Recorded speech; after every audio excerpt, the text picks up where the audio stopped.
As provisões de Jeová para nos alimentar em sentido espiritual incluem a preparação de eventos como este, e a construção e a manutenção de locais de adoração. Os que desejarem fazer donativos para ajudar a cobrir as despesas envolvidas, poderão fazer isso pelo site donate.jw.org.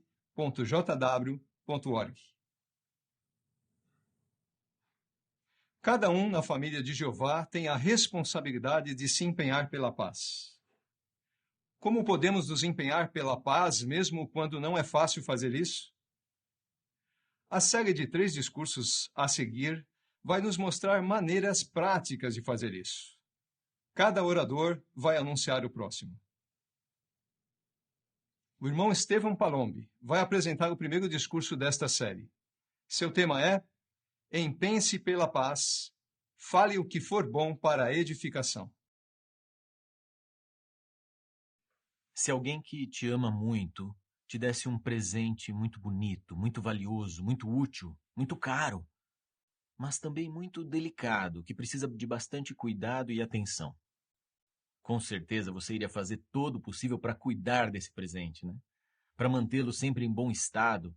E se por acaso ele se quebrasse ou se perdesse por alguma razão, você iria tentar de tudo para recuperá-lo. Todos nós ganhamos um presente de alguém que nos ama muito. É a paz de Deus. Jeová dá essa paz para todos os seus servos. Mas nós temos a responsabilidade de cuidar muito bem dela, de mantê-la em bom estado.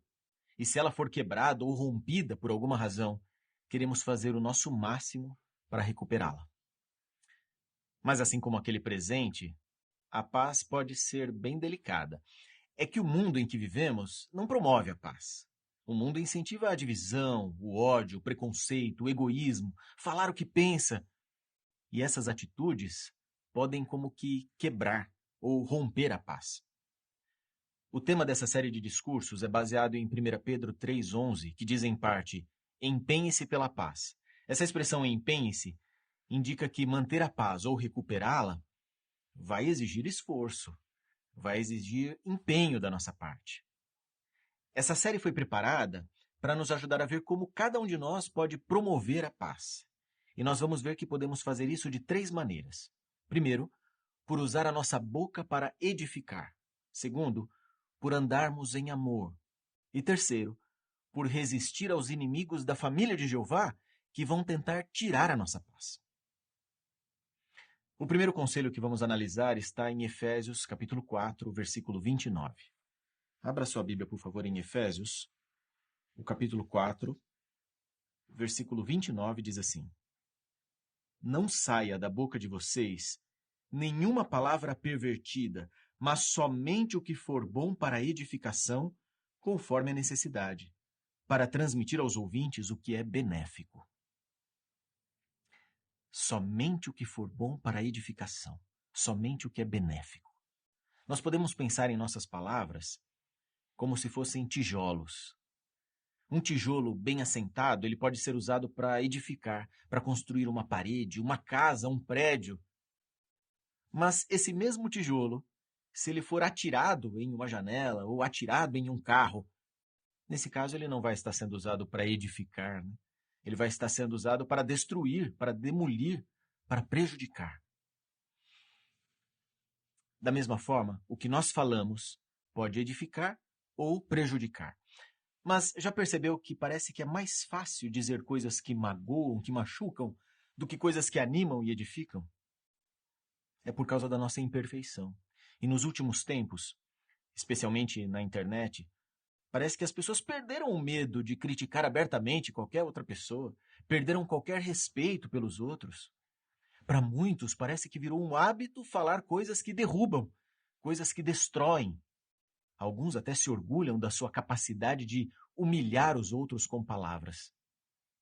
Veja que diferença do conceito de Jeová, né? Fale só o que é bom para edificação, só o que é benéfico. Como nós, então, podemos usar a nossa boca para edificar e assim promover a paz, cuidar desse presente? Bom, primeiro temos que pensar em como nós falamos. Talvez não achemos muito difícil mostrar brandura e calma ao conversar com as pessoas sobre a Bíblia, com nossos estudantes ou no ministério de campo. Mas e quando nós temos intimidade com a pessoa? Seu cônjuge, seus filhos, seus pais, seus amigos, seus irmãos. A intimidade, ela pode deixar a gente muito à vontade para sermos bem francos. E aí está o perigo. Alguns confundem a franqueza com falar o que pensa, sem calcular o efeito disso nas outras pessoas. Jesus, por exemplo, tinha muita amizade com seus apóstolos. Eles conviveram por anos juntos, eles se tornaram melhores amigos. Mas nem por isso Jesus achava que podia ser duro com eles, que podia falar sem pensar, criticá-los de forma dura. Eles não vão ficar magoados comigo, eles sabem quem eu sou, eles sabem que eu estou certo. Não, mesmo quando eles cometiam erros, como naquelas ocasiões em que eles discutiam entre si sobre quem era o maior, Jesus os aconselhava e os corrigia sempre de maneira bondosa. Isso edificava e promovia a paz. Mas por que isso pode ser difícil para alguns? É que alguns de nós fomos criados num ambiente em que talvez não era muito comum falarmos de forma bondosa. Não era o costume. Se esse for o seu caso, crie o hábito de fazer isso.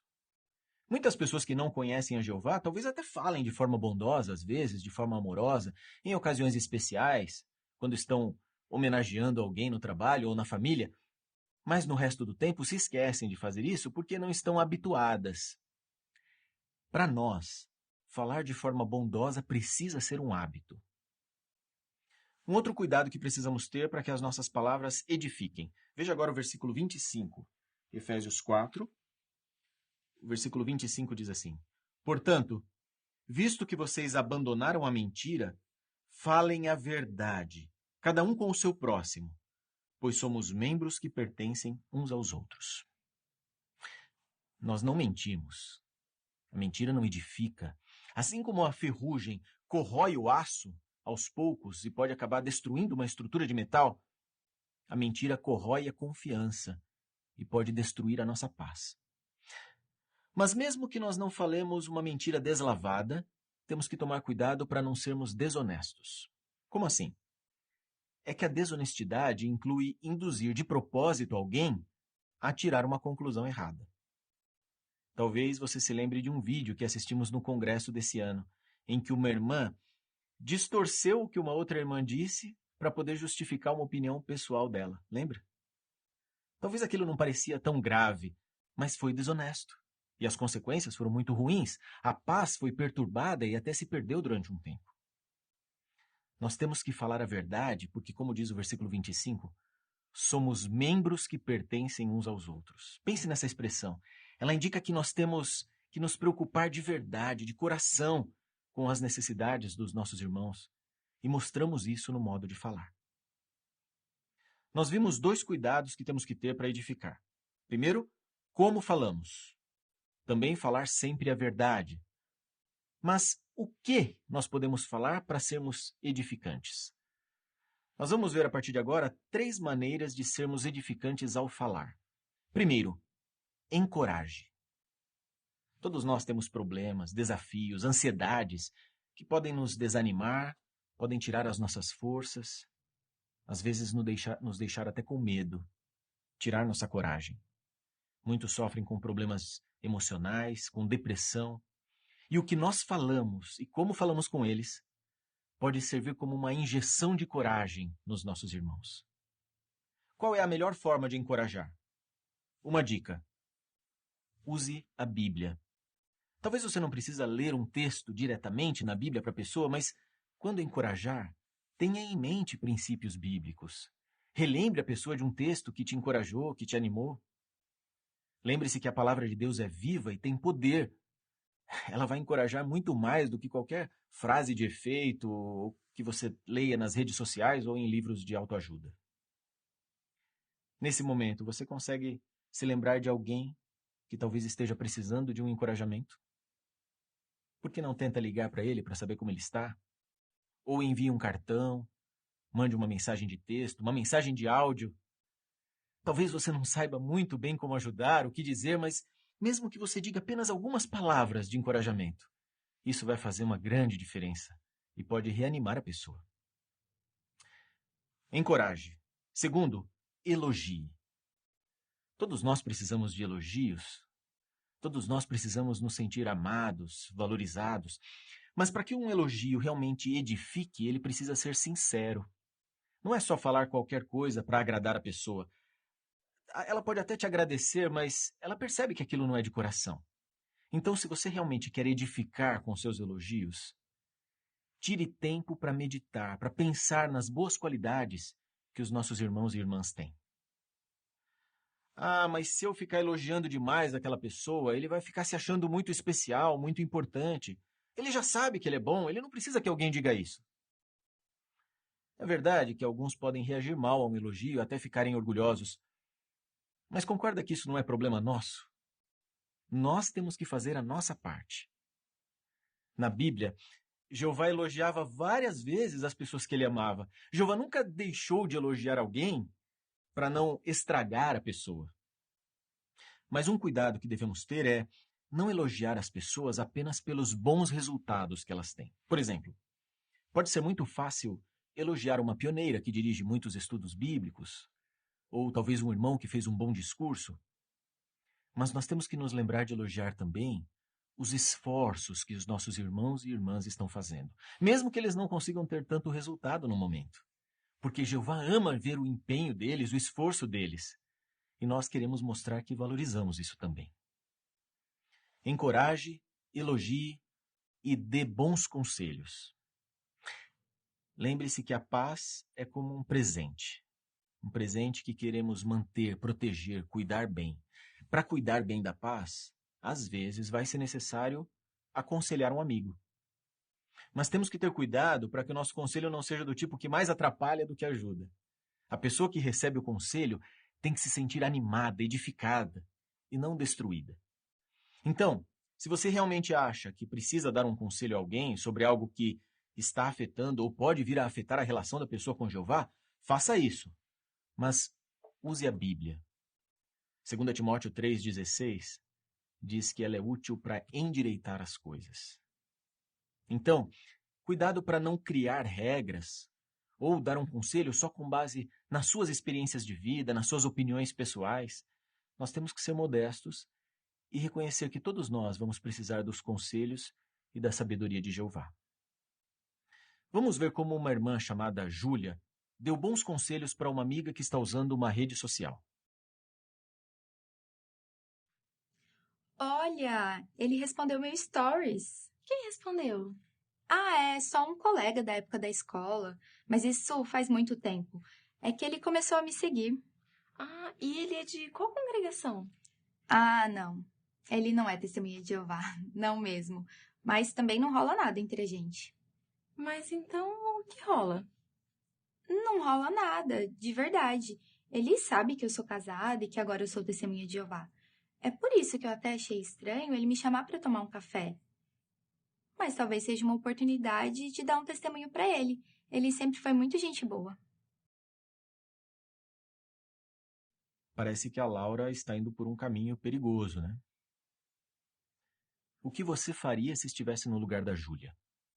Você poderia tentar mudar de assunto para evitar uma situação constrangedora?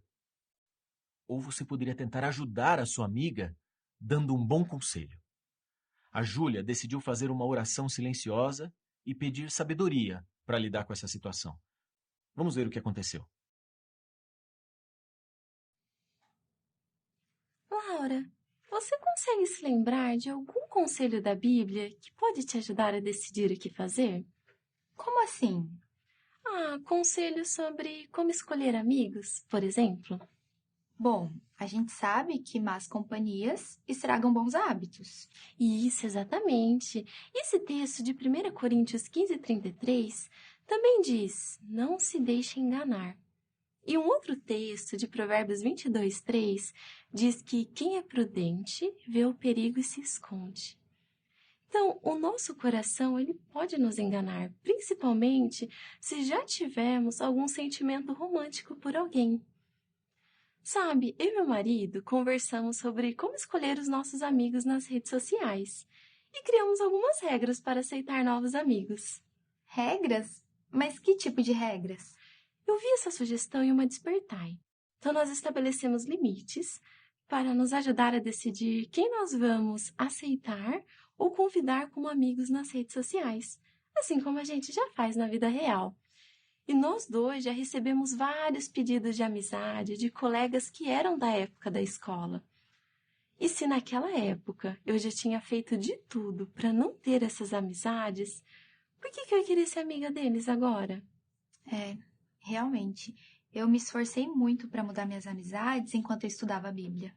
Eu me lembro disso, e Jeová te deu amigos de verdade. Sim, amigos de verdade que querem o meu bem e me dão bons conselhos. Eu vou conversar com meu marido para também estabelecermos algumas regras para as amizades nas redes sociais. E eu já decidi, eu vou recusar o convite desse colega. A Júlia foi corajosa, né? Não deve ter sido fácil. Mas percebeu que ela aconselhou de forma amorosa, não se achou a dona da razão, usou princípios bíblicos para proteger a sua amiga, para proteger a relação dela com Jeová. Ela promoveu a paz. Faça o mesmo. Encoraje, elogie e dê bons conselhos, se necessário. O mundo nos pressiona de muitas formas. Nas grandes cidades, o trânsito, o medo de assaltos faz as pessoas ficarem estressadas. Talvez você esteja passando por situações aflitivas, problemas de saúde, problemas emocionais, problemas econômicos. Mesmo assim, isso não é desculpa para descuidarmos do presente que Jeová nos deu, da paz. Então, mesmo que estejamos estressados, cansados, desanimados, nunca devemos agir com raiva. Veja o que diz o versículo 31 de Efésios capítulo 4. Abandonem todo tipo de ressentimento, ira, raiva, gritaria e palavras ofensivas, junto com toda a maldade. Percebeu que o apóstolo Paulo diferenciou aqui gritaria e palavras ofensivas? Gritaria tem mais a ver com o modo de falar. Já a expressão palavras ofensivas se refere ao conteúdo, o que se fala. Alguém pode usar palavras ofensivas sem aumentar a voz. Mesmo assim, ele pode ser humilhante, sarcástico, desaforado, e esse tipo de coisa não edifica. Além disso, como cristãos, nós nunca deveríamos, usar palavras obscenas. Efésios capítulo 5, versículo 3, diz que essas coisas não deveriam nem ser mencionadas entre nós. Talvez a pessoa não tenha coragem de falar um palavrão ou conversar sobre algo imoral em voz alta, mas pode acabar fazendo isso em mensagens de texto, ou em redes sociais, ou talvez curtindo um post que tem uma palavra ofensiva ou um assunto imoral. Talvez durante esse discurso você tenha se lembrado de algumas situações em que você mesmo não foi tão edificante, né? Não se preocupe. Isso acontece. Todos nós somos imperfeitos e, vez por outra, vamos precisar relembrar esses conselhos. Mas não desista. Faça disso um alvo.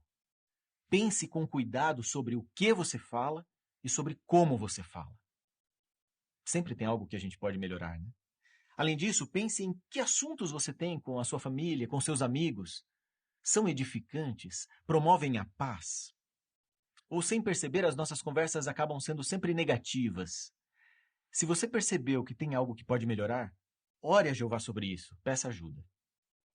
Tiago, capítulo 1, versículo 26, diz que a adoração de uma pessoa que não domina a língua é fútil. Olha que forte. Isso significa que nós falamos, o que nós falamos afeta diretamente o nosso relacionamento com Jeová. Por isso, sempre fale o que for bom para a edificação. E dessa forma você estará contribuindo para a sua paz, a paz da congregação e a sua paz com Jeová. O irmão Douglas Praça Oliveira vai apresentar agora o próximo discurso desta série, Empenhe-se pela paz, ande em amor. Já notou quantas vezes a Bíblia ilustra o nosso modo de vida como adoradores de Jeová com uma caminhada, com andar? Por exemplo, na Bíblia encontramos expressões como andar com Deus, andar na verdade, andar na integridade, andar pela fé e tantas outras expressões vinculadas a andar. Vamos analisar agora, na carta aos Efésios, uma dessas expressões. Uma maneira de andar que fará toda a diferença no nosso alvo de termos e mantermos a paz e a união. Vamos abrir a Bíblia, por favor, em Efésios capítulo 5. Se desejar deixar a Bíblia marcada nesse capítulo, vamos considerar alguns versículos aqui e também no capítulo 4, nessa parte. Efésios, iniciando com o capítulo 5, versículos 1 e 2. Diz assim: Portanto, tornem-se imitadores de Deus, como filhos amados, e continuem, notem, andando em amor, assim como também o Cristo nos amou e se entregou por nós como oferta e sacrifício, um aroma agradável a Deus. Nós nos empenhamos pela paz quando, como diz o versículo 2, andamos em amor. Isso envolve demonstrar amor no nosso modo como agimos. Mas será que é possível um cristão ter esse tipo de atitude, a ponto de simbolicamente estar como que andando em amor? Sim.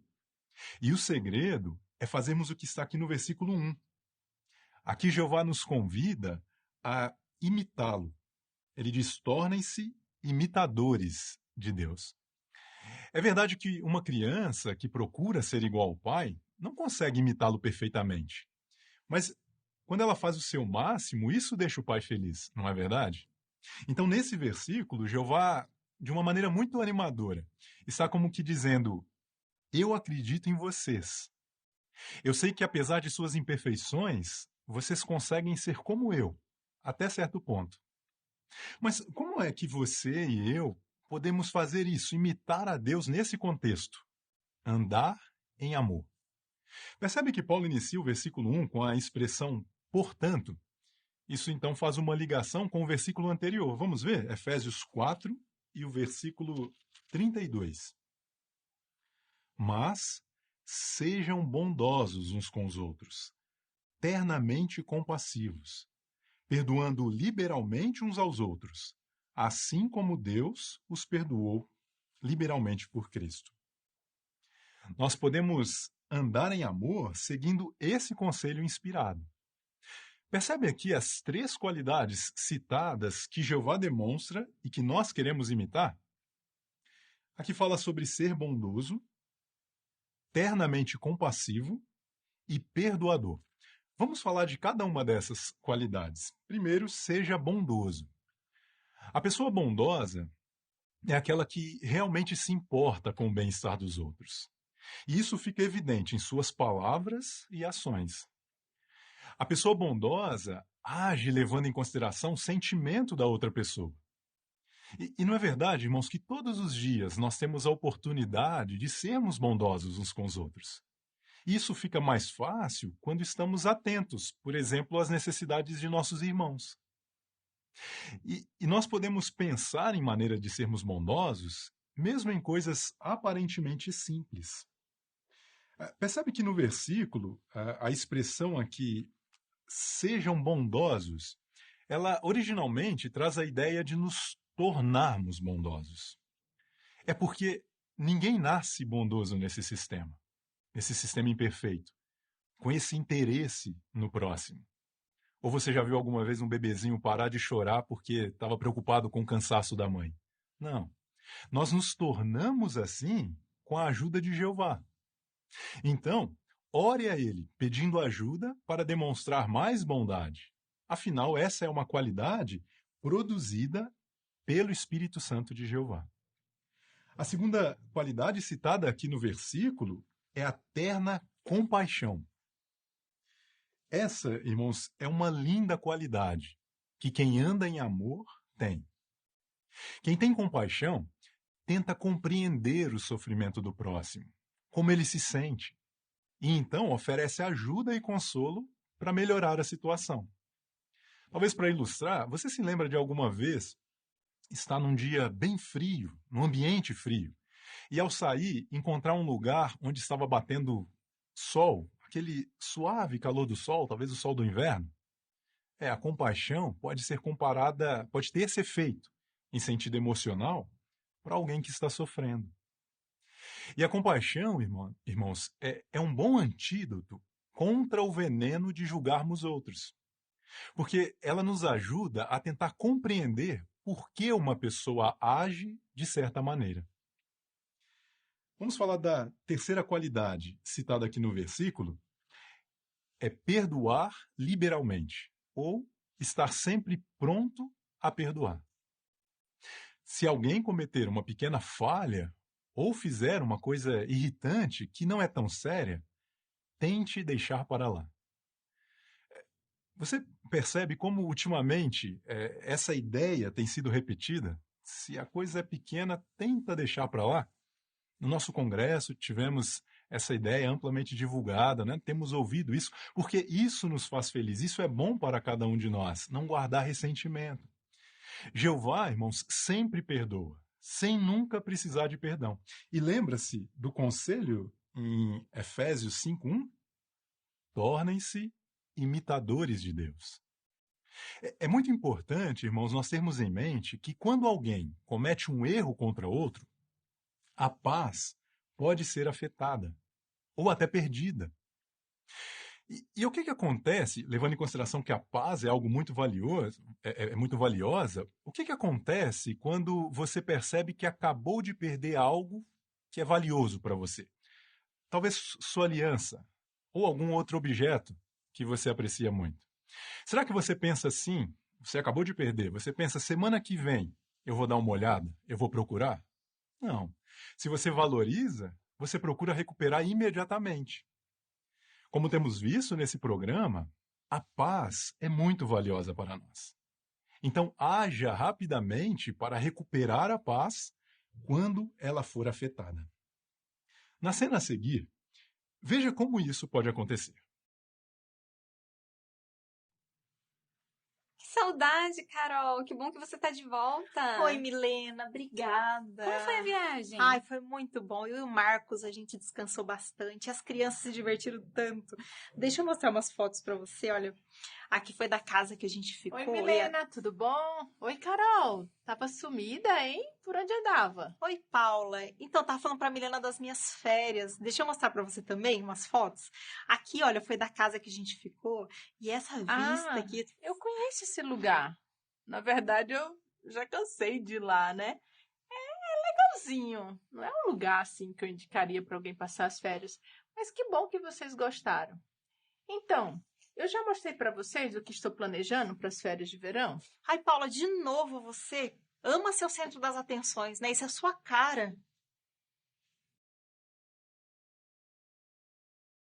Você já esteve alguma vez numa situação como essa? Bem, a maneira como reagimos quando alguém diz ou faz algo que nos irrita mostra se estamos contribuindo ou não para manter a paz. Como a Carol poderia ter reagido para manter a paz? Vamos observar. Eu conheço esse lugar. Na verdade, eu já cansei de ir lá, né? É legalzinho. Não é um lugar, assim, que eu indicaria para alguém passar as férias. Mas que bom que vocês gostaram.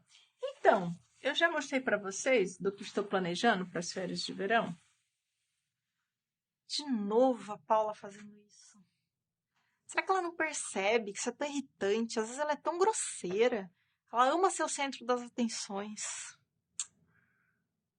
Mas será que esse problema é tão grande assim? Se eu fizer caso por causa disso, vai afetar a nossa amizade. E eu até entendo por que ela age assim. Precisa ficar falando dela, das coisas que ela faz. Na casa dela ninguém é testemunha de Jeová. A única chance que ela tem de falar com os irmãos é aqui no Salão do Reino. E, além disso, eu sei que ela tem boas intenções. Ela é uma serva leal de Jeová há tantos anos. Mais eu penso nisso, mais eu vejo que eu não preciso criar caso por causa desse assunto.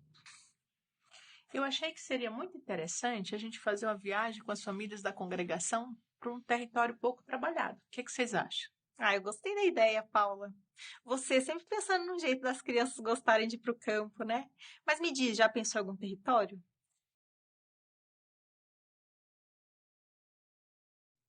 Desta vez, a Carol se empenhou pela paz, por entender o lado da Paula, por não criar caso com um problema pequeno, irritante, é verdade, mas pequeno, e por se esforçar em manter a amizade com a sua irmã na fé. No caso da Carol, a sua compaixão fez com que ela pensasse na situação da Paula e entendesse por que às vezes ela agia assim. Muitas vezes, irmãos, isso é possível. Pensar por que a pessoa age dessa maneira. Mas algumas vezes pode acontecer de nós não entendermos o motivo de alguma pessoa agir de um jeito que nos irrita. Mas mesmo assim, é possível nos empenhar pela paz. Pense no seguinte: a única pessoa que nos entende totalmente é Jeová. Isso vale no caso dessa pessoa que talvez você não entenda. Então, se acontecer isso em algum momento, ore especificamente e peça a Jeová que ajude você a ver aquela pessoa da maneira que ele vê. Que ajude você a ver as qualidades dessa pessoa. E aí se concentre nessas qualidades.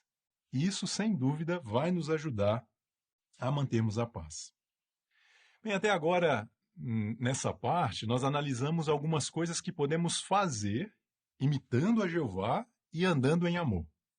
Nós falamos de características boas, características altruístas. Mas aqui em Efésios 4, Paulo fala também de atitudes egoístas, que quando nos empenhamos pela paz, nós rejeitamos. Por exemplo, veja Efésios no capítulo 4 e os versículos 17 ao 19. São atitudes que nós evitamos porque elas afetam nossa paz com Jeová e com outros. Efésios 4, 17 a 19. Portanto, digo e os exorto no Senhor: não andem mais como andam as pessoas nas nações, na futilidade da sua mente. Elas estão mentalmente em escuridão e apartadas da vida que pertencem a Deus, por causa da ignorância que há nelas, por causa da insensibilidade do seu coração. Tendo perdido todo o senso moral, entregaram-se à conduta insolente para praticar com ganância todo tipo de impureza. Então, Jeová compara aqui, irmãos, essas ações egoístas também a andar, mas dessa vez de uma maneira que nós queremos evitar. Aqui fala no versículo 17 de andar como pessoas das nações. Então, quando nós andamos em amor, nós não andamos como elas. E como elas andam? O versículo 18 diz que tem sensibilidade no coração dessas pessoas. Essa palavra, essa expressão, vem de um termo médico que, entre outras coisas, se refere à pele insensível por causa de calos. Então, o coração desse tipo de pessoa se torna insensível em relação a Deus.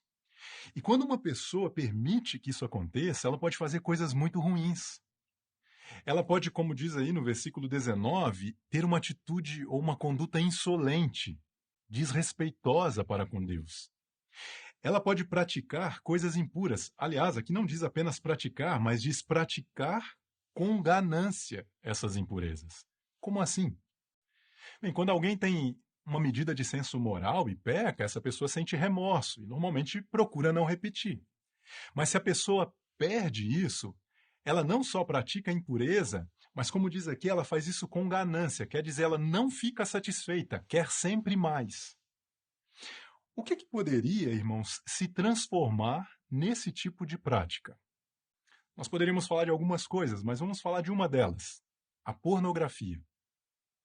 Essa é uma forma de impureza que promove a ganância. Ela é totalmente egoísta. Talvez para ilustrar o que acontece, talvez você se lembre, ou leu, ou ouviu, o que aconteceu lá em Chernobyl, no fim da década de 80. Foi um acidente numa usina nuclear. Alguns estudiosos dizem que levariam 150 anos para limpar totalmente aquela região. Mas acontece que depois do acidente, algumas autoridades negaram que o efeito seria tão grande. Mas à medida que os anos foram passando, algumas pessoas, além das que morreram, pessoas e animais começaram a nascer deformados.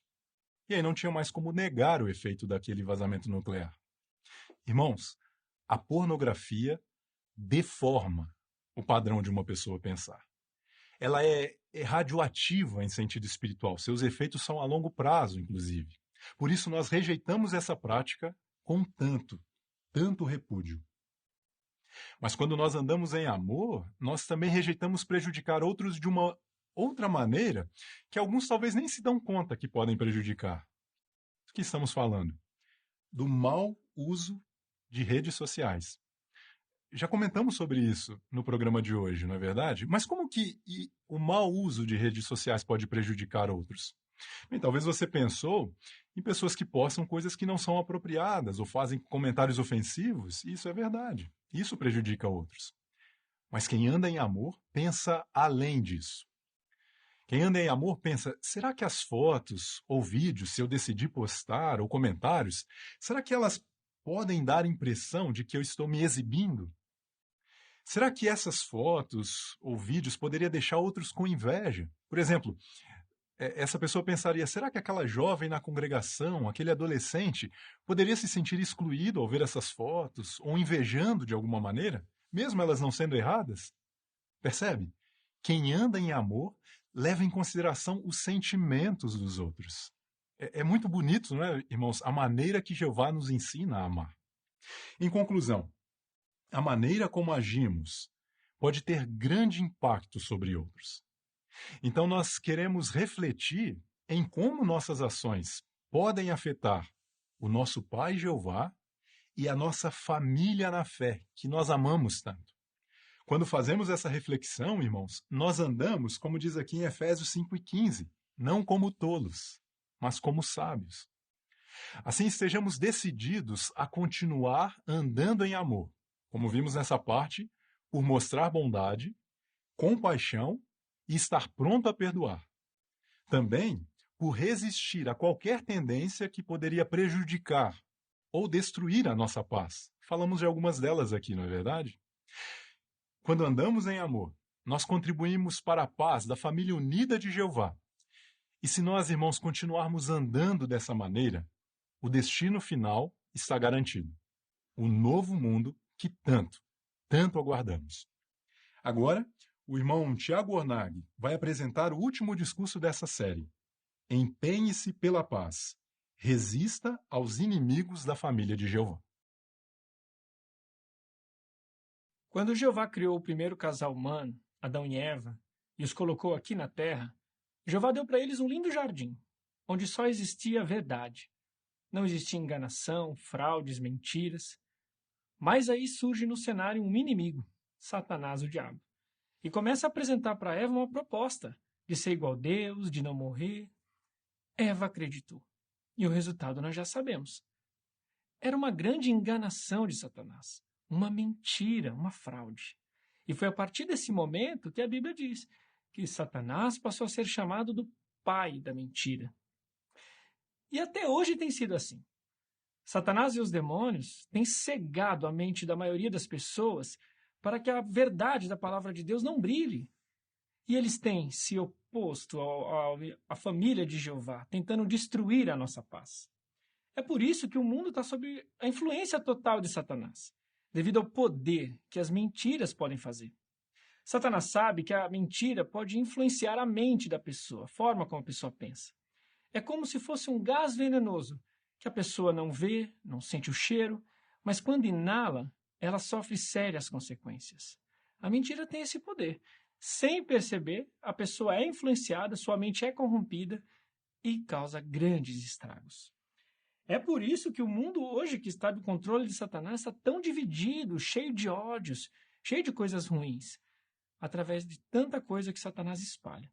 E como inimigo da família de Jeová, Satanás e os demônios têm esse objetivo: destruir a nossa paz, causar divisões.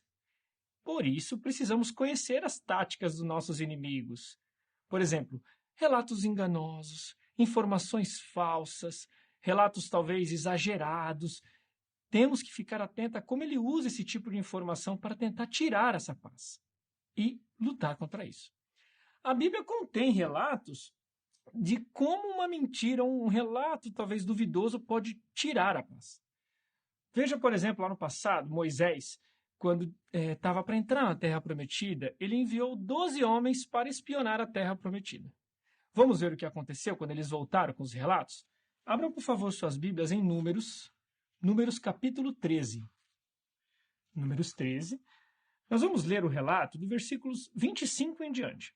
Vamos ler aqui primeiro do 25 ao 29. Números 13, 25 a 29. Depois de 40 dias espionando a terra, eles voltaram. Então foram Moisés e Arão e a toda a Assembleia de Israel no deserto de Parã, em Cádiz, fizeram um relatório para toda a Assembleia e lhes mostraram os frutos da terra. Relataram o seguinte a Moisés: Entramos na terra a qual nos enviou, e ela realmente emana leite e mel. Estes são os seus frutos. No entanto, o povo que mora naquela terra é forte, e as cidades fortificadas são muito grandes. Também vimos os anaquins lá. Os amalequitas moram na terra do Neguebe. Os hititas, os jebuseus e os amorreus moram na região montanhosa. E os cananeus moram junto ao mar, ao longo do Jordão. Deu para perceber aqui como eles, no começo até apresentaram um relato, mas depois começaram a ter um teor negativo ao apresentar os fatos, com um certo medo. 2 homens tentaram acalmar o povo. Veja o versículo 30. Calebe tentou acalmar o povo diante de Moisés e disse: Subamos imediatamente, e com certeza tomaremos posse dela, pois certamente podemos conquistá-la. Mas vamos ver no relato 31 a 33 que não adiantou muito. Olha só o que diz. Mas os homens que tinham ido com ele disseram: Não podemos subir contra esse povo, porque são mais fortes do que nós. E insistiram em apresentar aos israelitas um relatório negativo sobre a terra que haviam espionado, dizendo: A terra que percorremos para espionar é uma terra que devora os seus habitantes, e todos os homens que vimos lá são de tamanho extraordinário. Vimos lá os nefilins, os filhos de Anak, que são os descendentes dos nefilins, e em comparação com eles, parecíamos gafanhotos, tanto aos nossos olhos como aos olhos deles. Deu para perceber como esses homens estavam com um teor negativo ao apresentar os fatos. Estavam tão negativos que chegou um momento que eles começaram até mesmo a exagerar os fatos, falando do tamanho dos homens, da força deles, dizendo que até os nefilins estavam lá. Eles estavam sendo bem incisivos ao apresentar essas informações. E com isso, ao ouvir esses relatos, os israelitas começaram a ficar com medo, desanimados. Afinal de contas, eles devem ter pensado: se de 12 homens, 10 estão apresentando esses fatos, então deve ser verdade. Infelizmente, a maioria acreditou nisso. E o resultado foi trágico. Além de muitos terem morrido naquela ocasião, ainda os israelitas ficaram muitos anos vagueando no ermo até entrarem na terra prometida. Qual a lição para nós? O poder que uma informação que não é verdade ou um relato duvidoso pode causar nos outros é muito grande. Pode tirar a nossa paz, pode até mesmo destruir a nossa união. E hoje em dia é muito fácil isso acontecer através da internet, redes sociais, informações que recebemos no nosso dia a dia podem conter informações que podem nos deixar em dúvida e tirar a paz. Por isso, precisamos ficar muito atento com o tempo que assistimos ou gastamos com esse tipo de informação. Vamos agora ver uma cena em que um irmão está sendo influenciado pelo que está vendo e ouvindo, e vamos ver como um amigo dele tenta o ajudar a ser mais seletivo ao lidar com essas informações. Que bom que deu para tomarmos um café e batermos um papo, né? Parece que não nos vemos há um tempão. É verdade mesmo, Roberto. Mas e aí, como vão as coisas? Tá tudo bem. Mas sabe, a grande tribulação está bem perto, hein? Não dá para acreditar no que está acontecendo. Ontem eu estava lendo uma notícia a respeito daquele desastre que aconteceu no início da semana. Estão dizendo que não foi um acidente, mas pode ter sido planejado pelo governo. Um amigo até me encaminhou um vídeo. Você viu? Não vi. Ah, é? Peraí que eu vou mandar para você, olha que legal. Não precisa não, Orlando. Já me enviaram esse vídeo essa semana. Ué, mas você não assistiu? Não assisti. Mas eu tenho certeza que é verídico. Orlando, você me conhece. Eu gosto de me manter em dia com as notícias, mas não é toda informação que vale a pena ler ou assistir. Pode ser. Mas foi um amigo que me encaminhou esse vídeo. Pois é, mas também foi uma pessoa que eu conheço que me encaminhou esse vídeo. Mas não é só por isso que ele é verdade ou que ele é útil para alguma coisa. Eu não tinha parado para pensar nisso. Olha, de vez em quando as pessoas me encaminham essas coisas e toda hora o meu celular recebe notificações. Mas antes de eu clicar numa matéria ou num vídeo desses, eu faço assim, eu faço o teste de Filipenses 4:8. Teste de Filipenses 4:8? É, isso mesmo. Eu me pergunto, será que o que eu vou ver agora é verdadeiro, de séria preocupação ou justo? É uma boa ideia. Então você acha que eu deveria fazer isso também? Bom, Orlando, eu acho que essa é uma forma de eu proteger a minha espiritualidade. Eu preciso escolher bem aquilo que eu leio e assisto. Claro que eu sei que de vez em quando eu perco bastante tempo lendo ou assistindo notícias, mas eu já percebi, Orlando, que as informações que eu vejo e o tempo que eu gasto com elas afetam a minha paz. Roberto, você tem razão. Eu preciso tomar cuidado em não ler e assistir qualquer coisa que aparece no meu celular. Muito obrigado por sua sinceridade. Eu realmente estava precisando disso. Você percebeu uma semelhança dessa cena com o que acontece nos nossos dias? Se não tomarmos cuidado com o que lemos, com o que assistimos, controvérsias, informações do mundo, situações polêmicas podem tirar a nossa paz. Podem nos deixar com dúvidas e nos causar divisões, perturbar até mesmo a paz da congregação. Nós queremos nos empenhar pela paz, escolher com cuidado o que estamos lendo, assistindo e até mesmo com o que compartilhamos com outros. Mas nós podemos resistir aos inimigos da família de Jeová e nos empenhar pela paz. Temos um inimigo pela frente, estamos numa luta contra eles. Mas podemos resistir, temos as nossas armas. E a Bíblia fala qual é. Abram, por favor, suas Bíblias em Efésios, capítulo 6. Vamos ler esse texto. Efésios, capítulo 6. Nós vamos ler os versículos 13 a 17. Efésios 6, 13 a 17. Então, o relato bíblico diz: Por esta razão, vistam a armadura completa de Deus, para que possam resistir no dia mau e, depois de terem feito tudo, se manter firmes.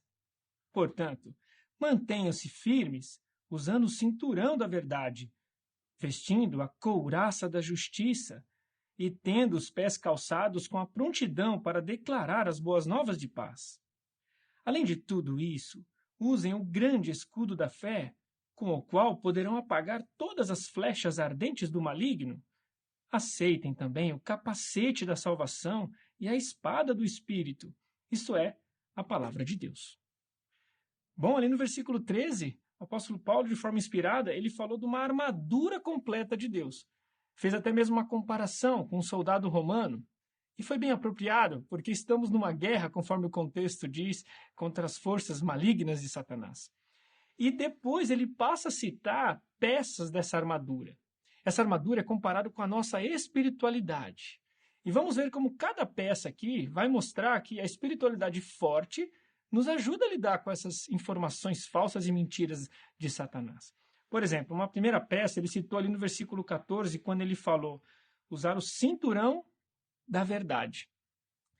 Que verdade é essa? A verdade da palavra de Deus, que somos expostos a todo momento. E é essa verdade que vai nos ajudar a lidar com as mentiras de Satanás. Princípios da Bíblia podem ser úteis. Por exemplo, Provérbios 14:15 diz que o ingênuo acredita em qualquer palavra, mas o prudente para e pensa antes. Pode ser usado, por exemplo, quando recebemos uma informação. Será que ela é verdadeira? Parar e pensar. Outro princípio de Filipenses 4:8, considerar, será que é verdadeiro? Será que é de séria preocupação? Princípios como esses vão nos ajudar. Afinal de contas, na internet hoje em dia é muito comum vídeos, informações serem tiradas fora de contextos e serem encaminhadas como se fosse uma grande verdade. Se não tomarmos cuidado, podemos ser influenciados. Então, parar, pensar, principalmente antes de compartilhar isso com os outros. Fazendo isso, nós vamos estar nos protegendo contra as mentiras de Satanás. Essa é uma parte dessa nossa armadura. Uma segunda peça, ali no versículo 14 também falou da couraça da justiça. A justiça aqui é o forte apego aos padrões morais de Jeová. Padrões esses que estão contidos na Bíblia. Então, é muito comum hoje informações, diversões com conteúdo imoral, que desagrada a Jeová. Então, não queremos nos divertir ou até mesmo nos informar desse tipo de situações. Ao recebermos esse tipo de situação, queremos rejeitar e jamais terá proveito disso ou até mesmo compartilhar com outros. Isso também é algo muito importante nessa nossa luta contra Satanás. Uma outra peça, o versículo 15 falou aqui, pés calçados com a prontidão para declarar as boas novas. É verdade, a pregação, estar ativo pregando as boas novas de Deus, é uma proteção contra Satanás. Quanto mais ativos estivermos, mais estamos fortalecendo a nossa fé, com o foco correto, que é no reino de Deus e ajudar as pessoas a aprender a verdade. É uma forma de nos protegermos contra essas mentiras de Satanás. Olha uma outra peça aqui no versículo 16. O grande escudo da fé. E é digno de nota que o apóstolo Paulo citou o grande escudo. Mostra a importância que tem que ter o tamanho da nossa fé. Precisamos ter uma fé forte em Jeová e na sua organização, nos homens que ele usa para nos orientar. Nesse sentido, precisamos tomar muito cuidado com a apostasia. Os apóstatas querem distribuir informações falsas, querem fazer que a nossa fé, a nossa paz seja minada. Não queremos isso. Queremos rejeitar esse tipo de informação, não ter nenhum contato, nem pessoalmente, nem por redes sociais, internet. Queremos ter um apego forte, uma fé forte em Jeová e na sua organização. Isso vai também nos ajudar a tomar cuidado com essas influências. Uma outra peça, aqui no 17, falou do capacete da salvação. Mostra onde tem que estar o nosso foco. O nosso foco quer estar aonde? No reino de Deus. Só o reino de Deus vai trazer a solução para os nossos problemas. E quando mantemos o foco nisso, isso vai nos ajudar. Afinal de contas, hoje é muito comum questões políticas, questões sociais inflamarem com bastante informações. Ficar neutro é uma proteção. Jesus foi um grande exemplo nesse sentido. Ele tinha até poder de se influenciar nas questões políticas da sua época, mas ele não fez isso. Preferiu se manter neutros. Esse exemplo dele nos ajuda hoje em dia também a não se envolver nesse tipo de questões políticas, sociais e informações que recebemos diariamente por meio de redes sociais ou internet podem nos influenciar sem percebermos. Mas quando nos protegermos, mantendo foco somente no reino de Deus, isso é uma proteção para nós. E por fim, aqui no 17 cita a última peça aqui, a espada do Espírito, isto é, a palavra de Deus. Em vez de gastarmos tempo demais lendo informações, notícias, tudo que tem aí para vermos, a melhor forma é gastar tempo com a Bíblia, estudando, lendo. Aqui nós podemos encher nossa mente de coisas boas para compartilhar com outros. Em vez de compartilharmos notícias do mundo, podemos compartilhar informações da Bíblia. E tem uma ferramenta que Jeová usa hoje que é maravilhosa nesse sentido, o site jw.org. Nesse site contém informações atualizadas, notícias sobre o povo de Deus, vídeos, matérias. Essas sim são informações boas para compartilharmos com outros. Quando enchemos a nossa mente desse tipo de informações que vêm da palavra de Deus, estamos nos protegendo contra as artimanhas de Satanás. Conforme vimos, essa armadura completa tem a ver com a nossa espiritualidade. Quanto mais fortalecemos a nossa espiritualidade, mais preparados estaremos para lidar contra os inimigos da família de Jeová, que é Satanás e os demônios, e assim estaremos nos empenhando pela paz. Sim, precisamos continuar nos empenhando. Essa série de discursos nos ajudou a ver de que formas podemos promover a paz, promover a união na congregação e na família espiritual. Vamos para a pergunta de revisão? Como podemos nos empenhar pela paz? A resposta. Efésios capítulo 4, versículo 29, capítulo 5, versículo 1 e 2, capítulo 6, versículo 13. Podemos nos empenhar pela paz por falar o que é bom para a edificação, por agir de forma amorosa e por rejeitar às mentiras de Satanás. Esse mundo de Satanás está muito dividido. Não tem paz, não tem união, e infelizmente a tendência é piorar e muito. Mas somos muito felizes, não é verdade? Porque fazemos parte de uma família espiritual. Somos propriedade de Jeová. Jeová nos escolheu e conseguimos ter essa paz, mesmo no mundo que não tem paz. Portanto, vamos fazer o nosso máximo em contribuir e manter a paz e a nossa união cristã, nos empenhando pela paz. Muito obrigado aos irmãos e a todos os participantes. Chegou a hora do último discurso desta Assembleia. Durante todo o programa, falamos sobre o privilégio especial que temos de fazer parte da família de Jeová. Porque é tão importante que nunca deixemos de agradecer pela família espiritual que temos? O irmão Ailton Pereira vai responder a esta pergunta ao concluir esta Assembleia com o discurso: Nunca deixe de agradecer pela sua família espiritual. Quando você ouve a expressão família, o que lhe vem à mente? Um sentimento de acolhimento, de afeto, de carinho? Isso mesmo. A família é o núcleo da humanidade. É a base da nossa vida, todos nós. Inclusive, a gente ouve falar de pessoas que buscam familiares que não conheceram, um pai, uma mãe. Às vezes até sai numa reportagem que as pessoas estão em busca das suas origens. Mas nem sempre encontram o calor, o afeto, o carinho que esperavam ao reencontrar familiares. Mas quando Jeová nos convida para ser parte da sua família, é totalmente diferente. É garantido encontrarmos amor, acolhimento, afeto, além de paz e segurança também. O próprio Jeová nos garante isso na sua palavra. O apóstolo Paulo aqui, na carta aos Coríntios, no capítulo 6, expressou os sentimentos de Jeová para com os membros da sua família. Acompanhe, por favor, a leitura de 2 Coríntios 6. Vamos ler versículos 17 e 18. 2 Coríntios 6, 17 e 18. Diz assim: Portanto, saiam do meio deles e separem-se, diz Jeová, e parem de tocar em coisa impura, e eu os acolherei, e eu me tornarei pai para vocês, e vocês se tornarão filhos e filhas para mim, diz Jeová o Todo-Poderoso. Vejam essa expressão do próprio Criador Jeová. Eu os acolherei. Sim, como que nos abraçando, nos acolhendo na sua família da fé.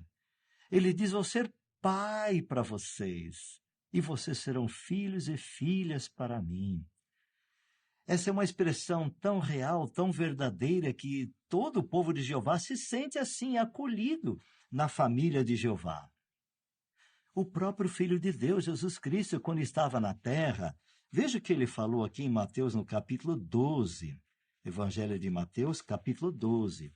Ele estava ensinando uma multidão, e aí veio um homem e falou para ele: Jesus, sua mãe e seus irmãos estão lá fora, querendo falar com o Senhor. Veja a resposta de Jesus em Mateus 12, versículos 48 em diante. Ele respondeu ao que lhe falou: Quem é minha mãe e quem são meus irmãos? E estendendo a mão para seus discípulos, disse: Aqui estão a minha mãe e os meus irmãos. Pois quem faz a vontade do meu Pai que está no céu, esse é meu irmão, minha irmã e minha mãe. Vejam como Jesus valorizava a família espiritual mais do que a família de sangue. Então, essa é a mentalidade que nós temos, né, da parte de Jeová e de Jesus. Somos parte da família unida de Jeová. Não é assim que você se sente também como uma testemunha de Jeová? Claro! O apóstolo Paulo era uma testemunha de Jeová, e veja o que ele escreveu aos Gálatas, no capítulo 6, a expressão que ele usou. Isso certamente não é uma mera coincidência, uma coisa proposital inspirada, né, por Jeová. Gálatas 6, versículo 10. Acompanhe, por favor. Então, enquanto tivermos oportunidade, façamos o bem a todos, mas especialmente aos que fazem parte da nossa família na fé. Notaram? Façamos o bem a todos, mas especialmente aos da nossa família da fé. Realmente, é assim que Jeová quer que nós nos sintamos, acolhidos, amados, queridos na sua família. E realmente nós amamos nossos irmãos e somos muito gratos a Jeová por essa família maravilhosa que nós temos. Imagine uma família ímpar. Apocalipse 7:9 fala que é de todas as nações, tribos, povos e línguas. Sim, de diferentes origens e formações. Não existe nada igual no mundo inteiro. Essa família é um milagre de nosso Pai Jeová. E você, como é que você vê nossos irmãos?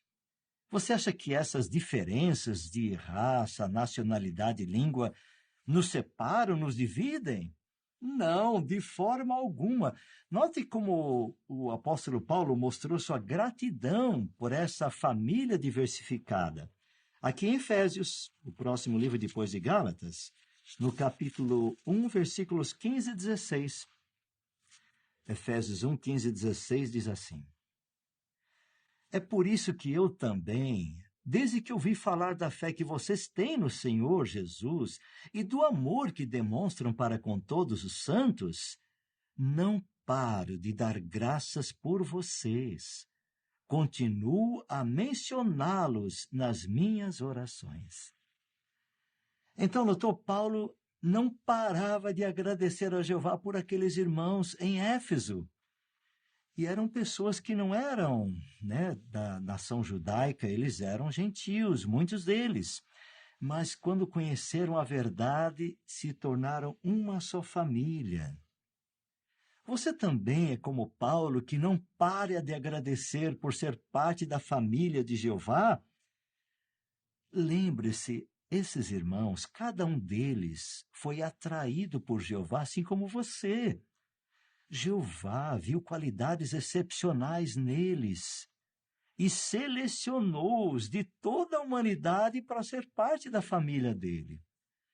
Cada um desses nossos irmãos tem qualidades maravilhosas que Jeová viu e a cada dia também nós descobrimos. Então, como é que nós podemos demonstrar gratidão por nossos irmãos e irmãs? Bem, há algumas maneiras, e nós vamos aqui falar de algumas delas. A primeira, podemos mencionar o cuidado que temos que ter para não ofender nossos irmãos. O apóstolo Paulo, ao escrever aos cristãos em Roma, no capítulo 14 da carta aos Romanos, ele falou sobre isso. Querem ver? Romanos, no capítulo 14. E como vocês sabem, naquela época havia muitos gentios entrando na verdade e tinham costumes e hábitos diferentes. Então, aqui no capítulo 14 de Romanos, veja o que Paulo falou no versículo 15, primeiro. Pois se o seu irmão se ofende por causa de um alimento, você não está mais andando de acordo com o amor. Não arruine pelo seu alimento aquele pelo qual Cristo morreu. Então Paulo falou assim, olha, cuidado para não ofender alguém que, por causa de costumes antigos, talvez tenha a consciência muito sensível. Ele falou assim, não arruine, notou a nota ali, não destrua. Nós não queremos jamais ser um tropeço para alguém na congregação, só por causa de hábitos e costumes que não são biblicamente errados. Note o versículo 20. parem de demolir a obra de Deus só por causa do alimento. É verdade que todas as coisas são puras, mas é prejudicial para o homem que comer se isso for causar tropeço. Então, esse cuidado que a gente tem, justamente porque esses nossos queridos irmãos são obra de Deus. Lembra que eles foram atraídos? Isso mesmo. Então, nós jamais queremos causar um tropeço aos nossos irmãos.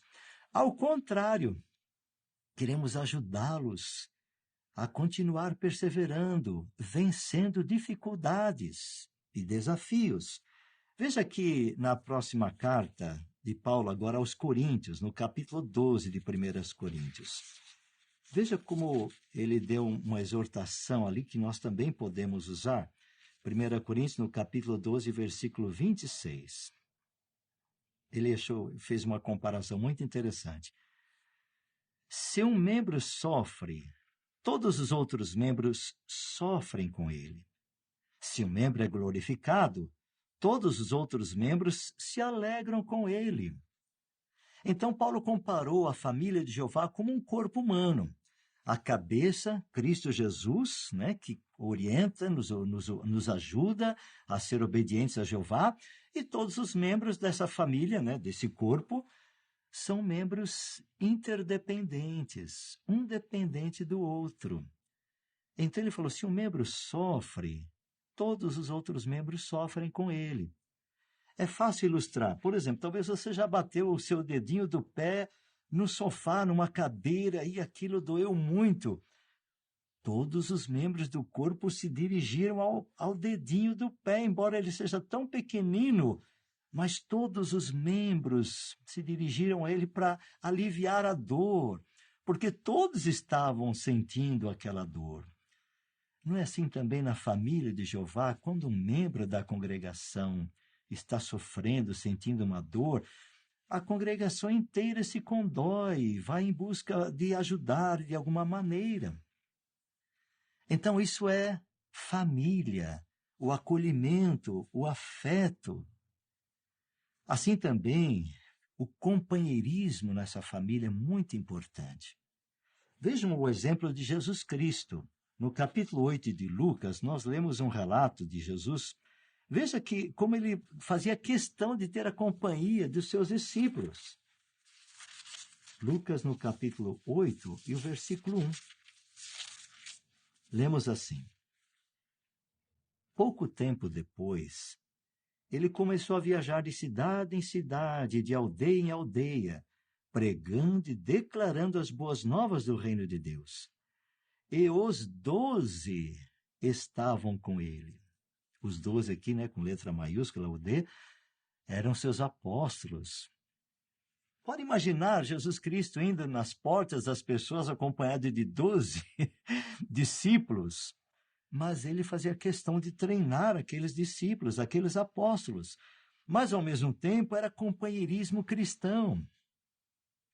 Você certamente já tomou a iniciativa de convidar outros irmãos para trabalhar no campo com você. Ou talvez você já foi convidado para fazer uma revisita ou dirigir um estudo bíblico por outro irmão, outra irmã. Então aproveite esse companheirismo cristão, trabalhe junto com eles. E durante essa pandemia, né, que ainda está havendo, nós sabemos que muitos irmãos se fortaleceram na fé por causa desse companheirismo mesmo eletronicamente. Então faça isso para manter a união, é uma maneira de agradecer a Jeová por eles. Agora, algo muito importante também foi salientado por Paulo na segunda carta aos Coríntios. Veja, esse ponto é muito importante também, e por isso que Paulo fez questão de falar isso. 2 Coríntios, capítulo 1, e vamos ler o versículo 11. 2 Coríntios 1, 11 diz assim: vocês também podem nos ajudar com as suas súplicas por nós. Assim, muitos darão graças por nossa causa, pelo favor que recebemos em resposta às orações de muitos. Sim, queridos irmãos, queridas irmãs, orar pelos nossos irmãos. E olha, temos ouvido tantas orações em favor de irmãos em dificuldades, né? Como aqui no Brasil, aqueles irmãos sofrendo calamidades naturais. Orações pelos nossos irmãos na Rússia, na Eritreia, que ainda estão sendo condenados e presos. Pelos nossos irmãos na Ucrânia, que enfrentam ainda os desafios de uma guerra. Então, nossas orações certamente os ajudam. Oramos por aqueles que são pais, para que sejam bem-sucedidos em criar seus filhos. Oramos por aqueles jovens que enfrentam pressão na escola para fazer o que é errado. Então, se você tomar tempo para mencionar por nome cada irmão da sua congregação, né, você vai criar ainda mais intimidade com Jeová, que é o pai da nossa família, e também com os nossos próprios irmãos. De fato, irmãos, nossa família da fé é maravilhosa em dar ajuda quando há necessidade. Por exemplo, os irmãos se lembram, né? Em janeiro de 2020, chuvas muito fortes atingiram os estados de Minas Gerais e Espírito Santo. E cerca de 58 famílias foram muito afetadas pelas inundações. Mas aí os anciãos entraram em contato com aquelas congregações não atingidas, né? E aí, em questão de poucas horas, havia 1,5 tonelada de alimentos doados. Em 3 dias, 7 toneladas de alimentos e 3 toneladas de água, além de muitos móveis e roupas para nossos irmãos afligidos pelas enchentes. Até, curiosamente, né, uma vizinha viu lá uma irmã que estava, né, com um monte de gente lá ajudando uma irmã a tirar a lama da casa dela. A vizinha falou para ela assim: puxa, mas como é que tanta gente está ajudando você? Todo esse povo mora na sua casa? A irmã falou: não, eles são meus irmãos na fé, da minha congregação. Nós somos testemunhas de Jeová. Aí a vizinha ficou triste porque da religião dela não apareceu ninguém para ajudar. Mas nossa família é uma verdadeira família, não é? A família espiritual, a família de Jeová. Que privilégio, não é verdade? Agora, naturalmente, toda família precisa ter paz, né? Ter a união na família. Você pode imaginar uma pessoa que chega do trabalho em casa. Aí ele já chega cansado, estressado do que passou no dia. E quando ele entra na casa, ele sente aquele espírito pacífico, amoroso, alegre. Como é que ele se sente? Reanimado, não é verdade? A família de Jeová também usufrui de paz e união. Como somos gratos, não é verdade, irmãos? Que nós encontramos isso na nossa família espiritual.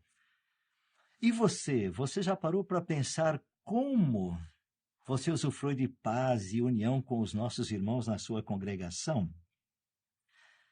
Bem, é verdade que nós somos imperfeitos.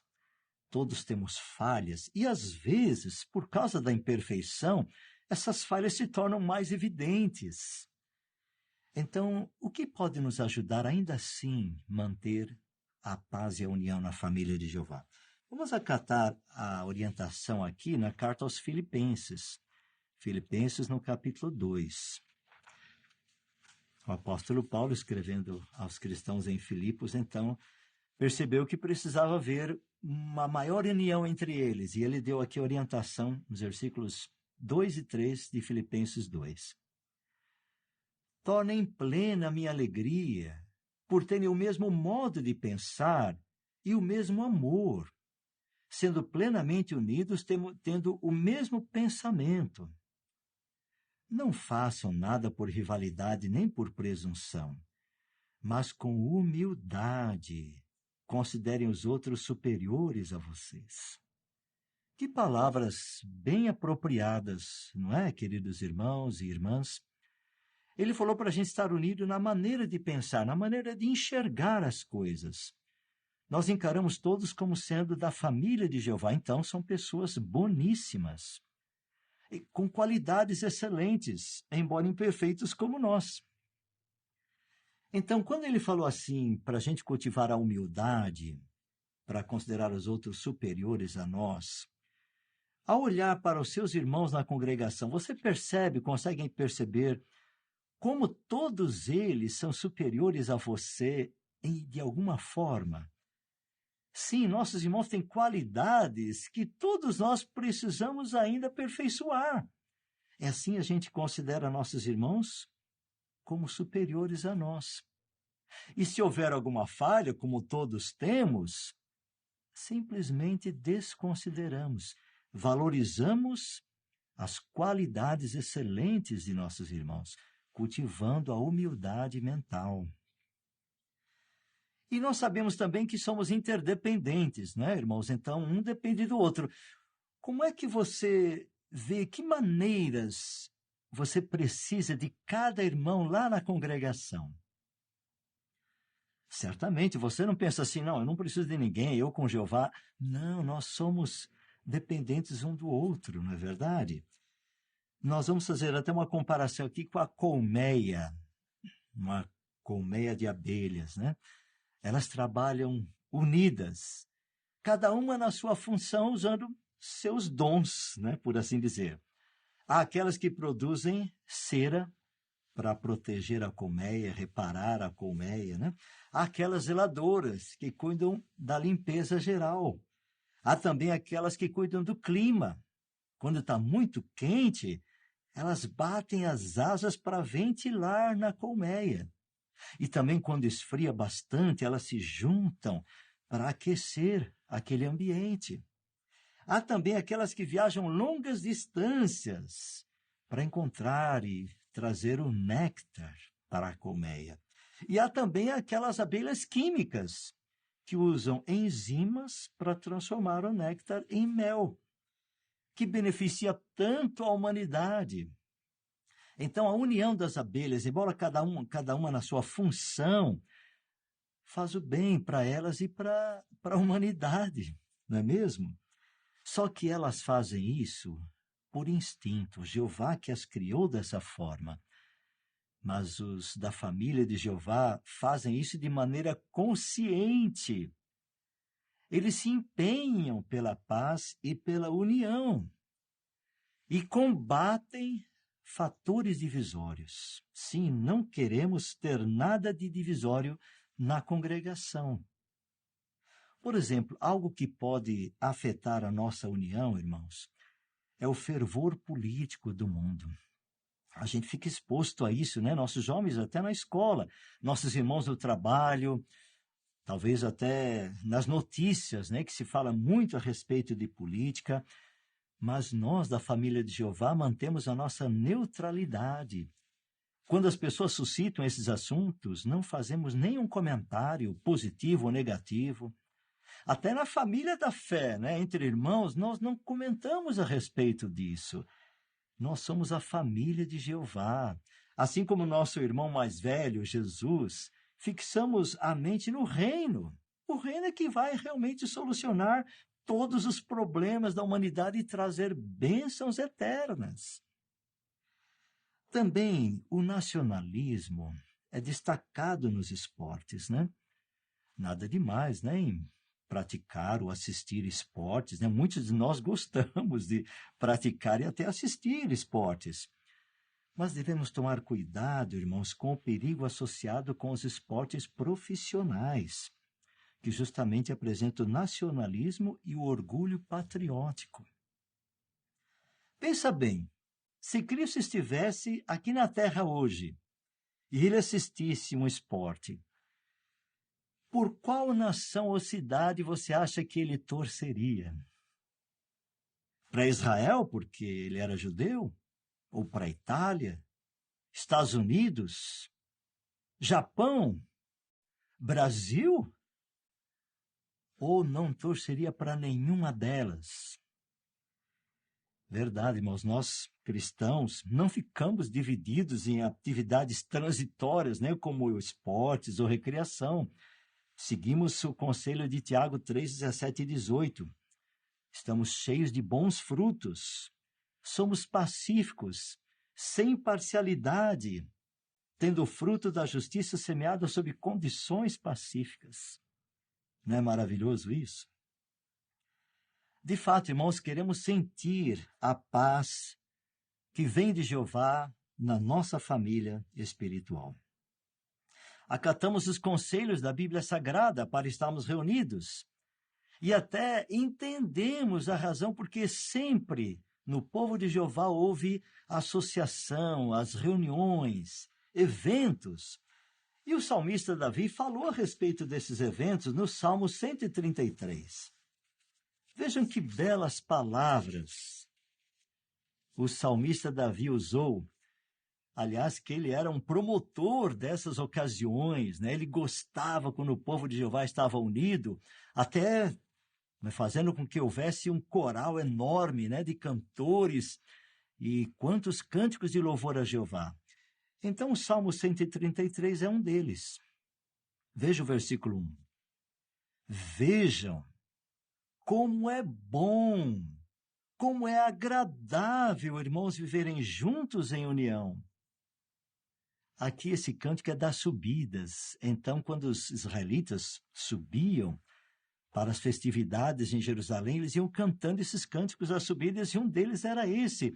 E eles certamente sentiam essa alegria, né? Porque é bom, agradável. Quando fala irmãos aqui, significa que, embora fossem de várias tribos e houvesse também estrangeiros no meio deles, eram verdadeiros irmãos na adoração do nosso Pai Jeová. Não é isso que você sente também quando você vai ao Salão do Reino para assistir às reuniões, ou mesmo assistindo pelo Zoom? Não é assim que a gente se sente, né? Mesmo antes da pandemia, né? Assembleias e congressos presenciais. E como temos a perspectiva também, ver aquela multidão de irmãos, como a gente vê no videoclipe, né? Sobre congressos internacionais. Só de assistir, a gente se emociona. Irmãos de todas as raças unidos na adoração de Jeová. Não é realmente muito bom e muito agradável? Sim. Veja o versículo 2. É como o óleo precioso derramado sobre a cabeça, que desce pela barba, a barba de Arão, e desce até a gola da sua veste. Aqui Davi faz uma comparação maravilhosa. Quando o sumo sacerdote, representado aqui por Arão, né, que foi o primeiro sumo sacerdote, era ungido, usava-se um óleo muito especial que não era permitido fazer para uso particular. Era um incenso muito agradável, de fragrância que atraíam a todos. Aqueles que estavam ali próximo da unção do sumo sacerdote queriam ficar mais próximos ainda por causa do aroma. Então, aqui Davi faz uma referência àquela união do povo de Jeová, né? Porque eles certamente não sentiam o perfume, estavam distantes do sumo sacerdote, né? Mas eles sentiam o perfume da associação cristã, sentiam prazer verdadeiro de estar com tantos irmãos na fé unidos ali. Quando fala morar juntos, quer dizer que eles passavam dias, a festividade não era de um dia, ia e voltava para casa no mesmo dia, não. Passavam dias, às vezes semanas, festejando, dando glória a Jeová. Então, assim também hoje, não é verdade, irmãos? O nosso sumo sacerdote, Jesus Cristo, não foi ungido com óleo literal, foi ungido com o Espírito Santo de Jeová. Então, como cabeça da congregação, ele usa o Espírito Santo de Jeová, a força ativa de Jeová, para derramar sobre seus irmãos na fé, por assim dizer, de Jesus, né? Para adorarem a Jeová juntos. O alimento espiritual que vem nessas reuniões vem realmente com base no Espírito Santo. A força de Jeová é que produz o alimento espiritual para a gente. Então, realmente, nós temos o mesmo sentimento de Davi. E veja o último versículo. É como o orvalho do Hermon, que desce sobre as montanhas de Sião. É ali que Jeová decretou que estivesse a sua bênção, a vida eterna. Hermon era um monte muito alto, e seu pico sempre estava com neve, né? E aí, aquele orvalho abundante era produzido pela condensação de vapores noturnos, e quilômetros de distância de vegetação eram beneficiados por aquele orvalho, especialmente na estação do estio. Então, assim como o Monte Hermon, né, produzia aquele orvalho refrescante para a vegetação, o povo de Israel também se sentia revigorado com o alimento espiritual que recebiam nas suas festividades. E nós também, não é verdade, irmãos? Depois, às vezes, de um dia cansativo de trabalho, ir para a reunião às vezes é um desafio, mas quando chegamos lá nos sentimos tão bem. Quantos irmãos falaram assim, olha, eu estava cansado, quase que eu não vinha na reunião, mas agora estou tão revigorado, né? É assim que nos sentimos quando a gente se junta aos nossos irmãos. De fato, irmãos, todos nos sentimos amados, valorizados e protegidos na família de Jeová. E essa Assembleia nos ajudou a fortalecer essa amizade. Pela parte da manhã, aprendemos que é um grande privilégio termos sido atraídos por Jeová para fazer parte dessa família unida. Nossa união, foi dito, é um milagre de Jeová. Mas precisamos fazer a nossa parte, né, para contribuir para a paz e a união da família. Também queremos ajudar membros da família de Jeová a se sentirem amados. Lembra de Eliú, que foi mencionado, como ajudou Jó? Lembra de Lídia, como ela foi um suporte para os apóstolos e discípulos? E também o próprio Jesus Cristo ajudou seus irmãos. As famílias também foram incentivadas a estarem atentas à Bíblia Sagrada. De fato, a adoração em família precisa existir continuamente e os pais ajudando os filhos a raciocinarem à base da palavra de Jeová. E no período da tarde fomos exortados a nos empenhar pela paz, por falar coisas edificantes, por andar em amor e resistir aos inimigos da família de Jeová. E nesse discurso? Bem, vamos fazer a pergunta de revisão. Como podemos aumentar o nosso amor por nossa família espiritual? Resposta. Efésios 1, 15 e 16. Por lembrar das qualidades dos nossos irmãos que nos fazem dar valor a eles e por sempre agradecer a Jeová por eles. Então, lembrar das qualidades dos nossos irmãos, dar valor a eles e sempre agradecer a Jeová por eles. Sim, queridos irmãos, nunca vamos deixar de agradecer por nossa família espiritual. A paz e a alegria que nós temos agora é só uma pequena amostra do que virá no futuro, quando vai se cumprir o Salmo 72:7, que diz: nos seus dias o justo florescerá e haverá abundância de paz até que não haja mais lua. Sim, assim você vai ser grato eternamente pela sua família espiritual, a família de Jeová.